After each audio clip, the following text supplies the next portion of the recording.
Right, guys, so this is my match reaction to Liverpool 2, Leicester 1. And I'm going to cover off a little bit of news that's also come out after the game. But first and foremost, let's go over the game together, shall we? So I want to start this off by saying that was probably the worst first half performance I've ever seen from Liverpool in my recent memory anyway, potentially ever, as I said. You know, the midfield like it had no structure, there was no idea, there was no tempo, there was just nothing there. And how could Dewsbury Hall like just burst through for that first goal? You know, we had Robbo at left back trying to play him offside. We had Matip that was pressing, trying to win the ball, and obviously missed the initial tackle that led to the goal. Alisson couldn't do much about it, you know, like he saved us so many times, so we can let him have like the occasional, you know, thing that happens where someone scores against him. You know, he can't save everything. And if you look at the own goals as well, guys, like they were so like what's the word I'm looking for? Like freaky and unlikely to happen and will ever happen again in that sort of situation. And that's what won us the game. Like we can't rely on this. Like we basically won this game through sheer luck in some situations, because if you look at the stats that we got from the game last night, it says here we had 57% possession. Yeah, fair enough. It says we had 21 shots. I don't remember 21 shots, if I'm being honest with you. 5 of them being on target. Now, you'd think that we'd be putting at least one of them away, even with the 2 own goals. You know what I mean? There's something not right there, guys. Honestly, with the way it went last night, I was just sat there thinking, oh, dear me. And then, like, as soon as like Leicester scored that first goal, I just honestly didn't think we were going to get one back. I couldn't see during that first half performance. I just could not see us getting back into that game, and it's probably one of them games where we needed that slice of luck, and we got it with the first goal. And you know, people do say when you play badly and you still win, that's the showcase of champions, and we are a championship team. Like we do win, you know, Champions Leagues, Premier Leagues, so it's good that we got that win last night, even though we played so badly. Now I'm going to go through the player ratings that I've written down for today. For last night, sorry. So Alisson, I've given a 7. He couldn't do much with the goal. His distribution was good, especially when played into trouble, and didn't have much to do in the second half, which I think is fair enough. He probably could have got a 6, but I think 7, you know, he did really good with what he had. Trent was my man of the match after all the flack he's been getting about his defensive work. His one-on-ones against Harvey Barnes last night was superb. In the second half, his dangerous cross for the first own goal shows as well just what he can bring to our team and what England is missing when he's not playing there. Not that I'm turning this into a England thing, but you know, just putting it out there. So he's had a really good game of that, like last night. And Trent seems to have this thing where he has like one good game and one bad game. So let's see what happens against Brentford. I hope that he keeps it going and doesn't have a bad game against Brentford, and we just keep this momentum going with Trent looking really good defensively. Matip had a quiet game. I give him a 6 out of 10. You know, he lost the initial challenge for the goal that Leicester scored. And again, when I say he was pressing and Robbo was playing the offside rule, it just, I don't know, there was lack of communication there, I guess, in the defensive quarter there. Virgil van Dijk, 7, showed why he's our main man in defence. Covered Robbo and Matip for most of the game, which he did. There were a few occasions where the ball got played poorly by Robbo or Matip or Henderson. You know, there was many players in that first half, and Van Dijk had to bail us out. You know, a last-ditch tackle or a block or marshalling the person out of the danger zone. He played really well last night, did Van Dijk. So Robbo, I give him a 6. Caught in 2 minds for the goals. Looked like he was trying to play for the offside and then couldn't get back to cover, which I've said a few times now. His crossing was dreadful in the first half, which it really was, and his performance kind of matched the overall team's first half performance, in my opinion. And at half time, I was asking for Shimakash to come on. Like, I thought Robbo was so bad yesterday in that first half. So bad. But for me, the worst player on the pitch was Henderson. I've given him a 5. Potentially could have gone a 4. Worst player on the pitch during the first half. Misplacing easy balls. Was missing positionally several times from playing in another deeper role in the 6. He did play slightly better in the second half, where he was in like a bit of a more rotational position in the 6, where him and Thiago were taking it in turns, like in who sat there and who moved forward. That seemed to work a little bit better for Henderson's game, but he had a really bad first half. And to be fair, he had a really bad game overall. Like, you know, he was slightly better in the second half, but he was so bad in the first that the improvement that he made in the second half wasn't much to talk about. Elliott, for me, 5 out of 10.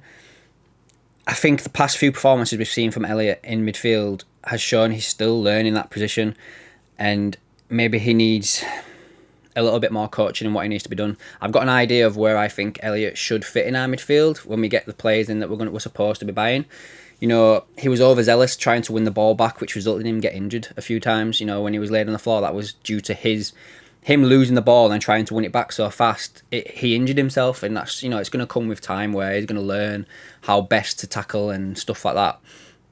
But it's just, for me, I think with Thiago's age now and his contract running out, and with the way Elliot plays the game, I could see Elliot becoming some sort of Thiago type player. I don't think he'll reach the levels of Thiago, but I think with Thiago missing out of the team, we need Elliot to become that creative linchpin in our midfield, not this box-to-box role that he potentially sometimes plays.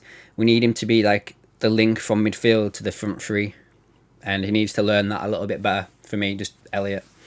Now, Thiago, I've given him an 8 out of 10, and I know I'm going to get a lot of stick for this because he was my man of the match up until like the second half with Trent, and I'm not going to go against anybody that has given Thiago the man of the match because, like I said, it was between him and Trent. I've only given him an 8 just to make it like a clear and obvious winner for me on my ratings, but he should probably be a 9 as well.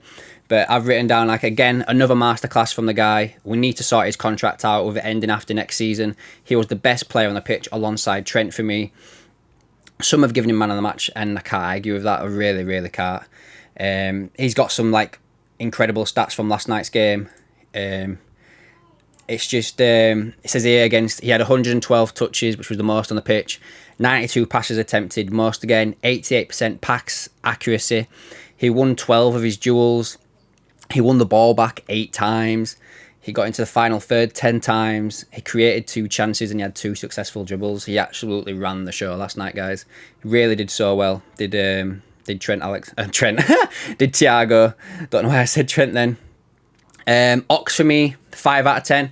Quiet game from him. If I'm being honest, I forgot he was on the pitch until he got substituted. I'm not going to lie. I do think, to be fair to him, he's playing in the wrong position. Like, he does prefer to play a more central midfielder role, and being out on the wing is not something that he's done for us lately and not something that he's played lately. I mean, he could have done slightly better to help out with Robbo, you know, tracking back. If he's not doing much going forward, at least get, you know, tuck into midfield and help out there in that first half where we were struggling. But, yeah, I forgot he was on the pitch, I'm not going to lie.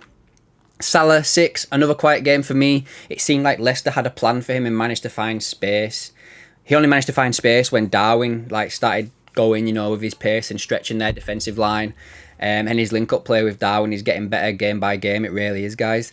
Darwin himself, I gave him a 7. You know, Carragher calls him Captain Chaos. Nightmare for defenders. His pace and power is absolutely incredible, and I think it's just he's got the most missed chances in the league, but I think as soon as he gets that first goal, guys, with the form that he's in right now, there's going to be an avalanche of goals that he's got going to come from this lad. I honestly think if he just gets one and gets his confidence going, we could be on to like a proper world-class striker here. I don't think he's going to be in the mould of Haaland, and I think it's unfair for people to compare Darwin to Haaland because Haaland is like a generational talent. And I'm not saying, well, I guess I am saying Haaland is a better player than Darwin in my opinion. But then again, arguing against myself, you know, Haaland has like probably one of the best midfielders in the world behind him, setting him up half at time, you know, in Kevin De Bruyne. So I think Núñez, if he was there, would probably finish the same amount of chances that Haaland's doing. So yeah, I'm going to take it back now. I think if Darwin starts scoring, he's going to start getting an avalanche of goals, build his confidence up, and I think he could be up there with Haaland. There, I've said it. On to the substitutions. Shimikas solid up in the back. I think that should have been made a little bit earlier. I think Keita had a decent game when he came on. You know, he got involved, shored up midfield, you know, a little bit better than it was doing before he came on. But I also do kind of think that the whole team as a whole, in the second half, just nullified Leicester. So, yeah, I think Thiago played all right, and then the rest of them didn't have much time really to give him a rating. You know, Gomez and Pachatic, I think they were just decent all around, weren't they? You know, they had like 5 minutes or something to play. So, yeah, I'll leave that there, guys. So, we have got some news that came out after the game. Fabinho missed the game due to his wife going into labour, so it goes without saying. We hope everything goes well with that. Robertson has been awarded an MBE for his services to football, charities and young people. Congratulations, Robbo. You know, he's a really good lad. It seems to be on the pitch and off the pitch as well, so well deserved for there. We've got a little bit of injury updates regarding Elliott and Robbo. Both took knocks, but it doesn't seem to be too severe. But in my opinion, with the quick turnaround for the Brentford game, I'd probably see both are rested, and we might see Keita play instead of Elliott. And we might see, or if Fabinho's back, of course, it might be Fabinho, Thiago, Henderson. But if Fabinho's still off, it'll probably be Henderson, Keita and Thiago. And at left back, it'll just be a straight swap for Tsimikas, who I think should have played a lot sooner today anyway. But just to go off what happened today, you know, we've got 4 wins on the bounce now. We need to keep this momentum going. We're only 2 points off the top 4 as it stands. Obviously, Manchester United play today, and if they win, I think that gap would go to 3 points, which is still nothing major, is it really, guys? And if we can keep this run going, you know, we are definitely one of the teams alongside City that can put a run of games together, you know, like 10 wins on the bounce. And I think looking at the games we've got coming up during this period, we could string a fair few victories together. Like we've got Brentford next, and then I think after that we've got Chelsea, if I'm not wrong. You know, we could win both them games, and depending where things go, we could finish after them 2 games in the top 4. Depending what happens today with Wolves and Manchester United, if we beat Brentford on Monday, we could be in the top 4. So let's wait and see what happens there, guys. Let me know your thoughts down below on yesterday's game. If you got any match ratings you want to put them down there. Give this video a like, and if you've enjoyed it as well and you've not already, please subscribe to the channel to keep up to date with everything else that I've got going on, and I'll catch you in the next one.